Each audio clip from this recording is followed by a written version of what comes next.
বন্ধুরা SSC second SLST মামলা খুবই কি শক্তিশালী? বন্ধুরা খেল জমবে সুপ্রিম কোর্টে। তো জয় কাদের? ফেসারদের জয় নাকি বিপক্ষ দলের জয়? জয় কি নিশ্চিত ফেসারদের? তো আজকে আমরা এই ভিডিওতে বিস্তারিত সম্পূর্ণ তথ্য আলোচনা করব। তো আশা করি আপনারা জানেন 100 প্যানেল এবং 70 পেয়েও কিন্তু কাট অফ ক্লিয়ার করতে পারেনি, মামলা দায়ের হয়েছে সুপ্রিমে। অভিজ্ঞতা 10 নম্বর বর্তমান আপডেট কী রয়েছে? এসএলএসটি প্রসেস কি বর্তমানে বন্ধ? আশা করি আপনারা জানেন 31শে আগস্টের মধ্যে সম্পূর্ণ নিয়োগ প্রসেস কমপ্লিট করতে হবে কমিশনকে। তো মামলা কোন বেঞ্চে উঠতে পারে? এই যে 100 প্যানেল এবং 70 পেয়েও কাট অফ ক্লিয়ার করতে পারেনি, এই যে মামলা দায়ের করা হয়েছে, আরও কিছু মামলা অ্যাড হয়েছে, ঠিক আছে।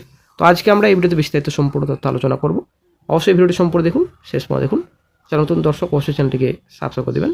তো আশা করি আপনারা জানেন সামনে মাসে নির্বাচন, তো সুপ্রিম কোর্টের নির্দেশ রয়েছে, তো সেটা হয়তো অমান্য হতে পারে, সে আশঙ্কায় কিন্তু কমিশন কলকাতা হাইকোর্টে মামলার জন্য দৃষ্টি আকর্ষণ করেছে, ঠিক আছে। একটা গুরুত্বপূর্ণ আপডেট, আশা করি চ্যানেল আপডেট দেওয়া হয়েছে এই বিষয়ে। তো বিচারপতি কৃষ্ণ রায়ের বেঞ্চে কিন্তু মামলার শুনানি হয়। তো গত বুধবার এসিসি তরফ থেকে আদালতে জানানো হয়েছিল সুপ্রিম কোর্ট এসিসিকে 31শে আগস্টের মধ্যে সম্পূর্ণ নিয়োগ প্রসেস কমপ্লিট করার নির্দেশ দিয়েছে। তো প্রথম মার্চের মধ্যে শেষ করার নির্দেশ ছিল, কিন্তু পরে সেটা বদল হয়। এদিকে কিন্তু এসএসসি সর্বসাকুল্যে কর্মী রয়েছে 35 জন, তার মধ্যে নির্বাচন কমিশন ভোটের কাজে 24 জনকে নিয়ে গিয়েছে। বর্তমানে স্কুলে চলছে নিয়োগের ইন্টারভিউ।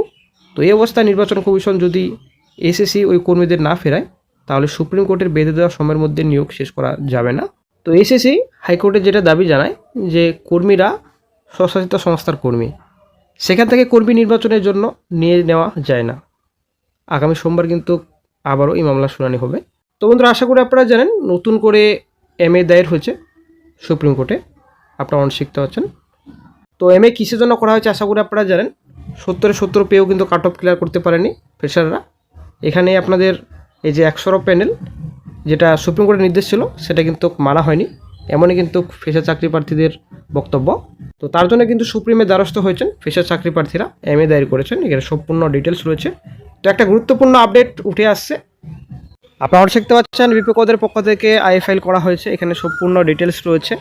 তো এখানে আইএ নাম্বার রয়েছে, আপনারা শিখতে পাচ্ছেন পার্টিকুলার অ্যাপ্লিকেশন ফর পারমিশন, রিমার্কে রয়েছে application seeking permission to file miscellaneous application by person who are not parties to the civil appeal.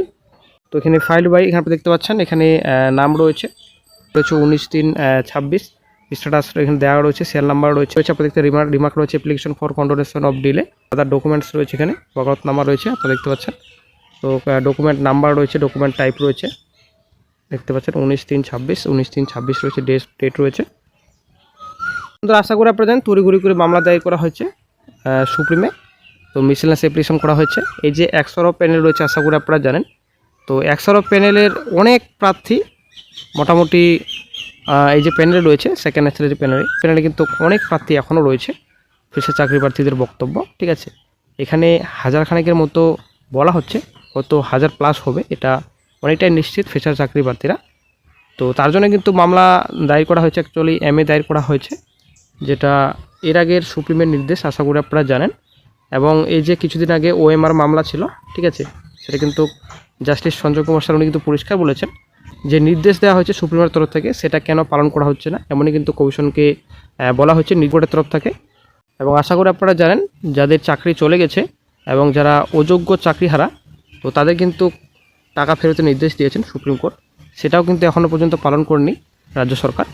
তো সেই বিষয়ে কিন্তু কড়া নির্দেশ দিয়েছেন বিচারপতি। সেই মতো কিন্তু ফ্রেশারদের একটা বড় চান্স, একটা বড় সুযোগ রয়েছে এবং পজিটিভ রিপ্লাই হয়তো আসতে পারে এই এমএতে, ঠিক আছে। তো 100 প্যানেল আশা করি আপনারা জানেন 100 প্যানেলের অনেক বড় নির্দেশ রয়েছে। তো একজনও কিন্তু কোনো রকম অযোগ্য চাকরিহারা যেন না থাকে, প্যানেল যে রয়েছে, ঠিক আছে, এটাও কিন্তু অনেকটা চাকরিহারার মধ্যেই পড়ছে, ঠিক আছে। তো এখানে যদি 100 প্যানেল ক্যান্ডিডেট থাকেন এই প্যানেলে, তাহলে কিন্তু অসুবিধা রয়েছে এই প্যানেলে। তো 100 প্যানেলের ক্যান্ডিডেট যদি সত্যি এই প্যানেলে থাকে, তাহলে কিন্তু অনেকটাই খারাপ খবর প্যানেলের, ঠিক আছে। এবং 100 প্যানেল যারা এখনও ক্যান্ডিডেট রয়েছেন, চাকরিহারা রয়েছেন, তো আসলে কিন্তু খারাপ খবর হয়তো শিগগিরই আসতে চলেছে, তে কোনো কিছু বলা যাবে না। তো এখন সুপ্রিমের কী নির্দেশ আছে সেটাই হচ্ছে ব্যাপার, হয়তো শিগগিরই এই বিষয়ে মামলার শুনানি হবে এবং ডেট হয়তো শিগগিরই পড়বে এমএর। আর এতে কিন্তু কমিশন তড়িঘড়ি করে রিক্রুটমেন্ট প্রসেস কমপ্লিট করার চেষ্টা করছে, ঠিক আছে। আপনারা শিখতে পাচ্ছেন substitute vacancy in different subject counselling, ঠিক আছে।